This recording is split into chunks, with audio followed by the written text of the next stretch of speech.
ప్రస్తుతం ఇండియాలోనే ఉన్నారు. నమస్తే చంద్రశ్రీనివాస్ గారు. నమస్తే సార్. విద్యాశాఖను మూసివేయటం ఎప్పుడో జిమ్మీ కార్టర్ గారు ఉండగా ఆయన జాతీయ స్థాయిలోకి విద్యాశాఖ ఉండాలని ఆయన నిర్ణయం తీసుకోవటం, వారు ప్రెసిడెంట్గా ఉండగా అది ఇనిషియేట్ చేయటం శాఖ నడుస్తుంది. సరే, మొన్న లిండా మెక్మోహన్ గారు వారు బాధ్యతలు స్వీకరించగానే విద్యాశాఖ మంత్రిగా సగానికి సగం ఊచకోత నడిచిపోయింది అక్కడ. సో ఇప్పుడు ఏకంగా అసలు డిపార్ట్మెంట్ని మూసేస్తాం, బాధ్యత అంతా కూడా స్టేట్స్కే అప్పచెప్పటం. ఎటెళ్తోంది అమెరికా? ఎందుకని అంటే ఈ తిరోగమన భావజాలం ఎందుకని అక్కడ వచ్చేసింది?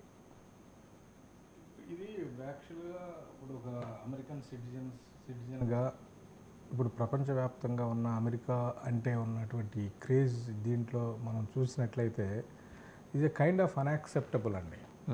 ఎందుకంటే ఇప్పుడు అప్పటి ప్రెసిడెంట్ అయిన జిమ్మీ కార్టర్ గారు ఎంతో ఆలోచించి ఫెడరల్ ఫండింగ్ కనుక ఈ యూనివర్సిటీస్కి ఉంటే ఒక క్వాలిటీ ఆఫ్ ఎడ్యుకేషన్ మనకి విద్యార్థులకు అందించడమే కాకుండా ప్రపంచ దేశాల్లోనే ఒక అగ్రగామిగా యూఎస్ని ఉండే విధంగా ఏదైనా బేస్ అన్నిటికీ ఎడ్యుకేషనే కదండి. ఇప్పుడు క్వాలిటీ ఆఫ్ ఎడ్యుకేషన్ ఎక్కడుంటే దాని నుండి నీకు మంచి క్వాలిటీ ప్రోడక్ట్స్ వస్తాయి, కొత్త కొత్త ఆలోచనలు వస్తాయి, నీకు దేశాభివృద్ధి ఉంటుంది, నీకు అన్ని రకాలైన ఉపయోగాలు అక్కడే ఉంటాయి. సో దానికి ఏంటంటే ఈ గవర్నమెంట్స్, స్టేట్ గవర్నమెంట్స్కి వచ్చేసరికి ఏంటంటే ఇప్పుడు వాళ్ళకున్నటువంటి పరిమితుల వలన కానీ, వాళ్ళకున్నటువంటి ఫైనాన్షియల్ కన్స్ట్రెంట్స్ వలన కానీ ఆ బడ్జెట్ అనేది పూర్తిగా అలోకేట్ చేయలేకపోవచ్చు. అలోకేట్ చేయలేనప్పుడు ఏంటంటే నీకు మళ్ళీ అగైన్ ద సేమ్ ప్రాబ్లం. యూనివర్సల్గా నీకు ఫెడరల్ గవర్నమెంట్ కంట్రోల్ ఉండటం వలన there are so many advantages. But the Trump ఏ రకంగా ఆలోచిస్తున్నాడు అనేదాన్ని పూర్తిగా మనం ఆయన చెప్పే రీజన్స్ని మనం కంప్లీట్గా విశ్లేషించి మనం ఇది కరెక్ట్ కాదని చెప్పలేం కానీ ఇప్పుడే చెప్పలేం కానీ బట్ ఇది కైండ్ ఆఫ్ ఒక రకమైనటువంటి థ్రెట్టే, ఒక రకమైనటువంటి షాక్ కూడా. ఇప్పుడు ఈ గోల్డ్ కార్డులని ట్రంప్ కార్డులు చేసుకోవటం, 5 లక్షల కార్డులు అమ్మేస్తే దేశం అప్పుల ఊబి నుంచి బయటపడిపోతుంది.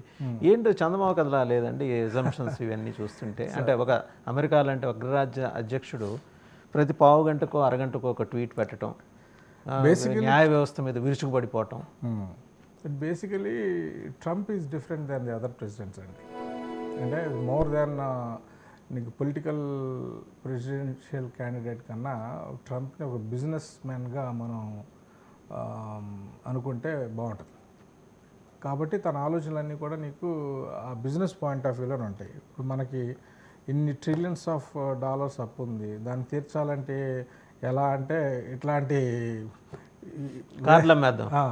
సో ఈ రకంగా డెసిషన్స్ తీసుకొని చేస్తే ఇప్పుడేంటి ఈ డజంట్ ఈవెన్ కేర్ లైక్ ఇప్పుడు కంట్రీ ఎటు పోతుంది, ఎటు వెళ్తుంది, దానివల్ల నీకు పర్యవసానాలు ఎలా ఉంటాయి అనే దాని మీద మరి ఆలోచిస్తున్నారో లేదో తెలియదు. సో అభిప్రాయం ఏంటంటే one thing I can say ఏంటంటే is a completely business man. His thoughts always in business line. Right. ఒకసారి మామిడి గిరిధర్ గారి దగ్గరికి వెళ్ళాం. వారు కూడా జాయిన్ అయ్యారు, అంతర్జాతీయ వ్యవహారాల నిపుణులు, geo political affairs expert. So Giridhar గారు చూశారు కదా, అంటే ఈ ఒక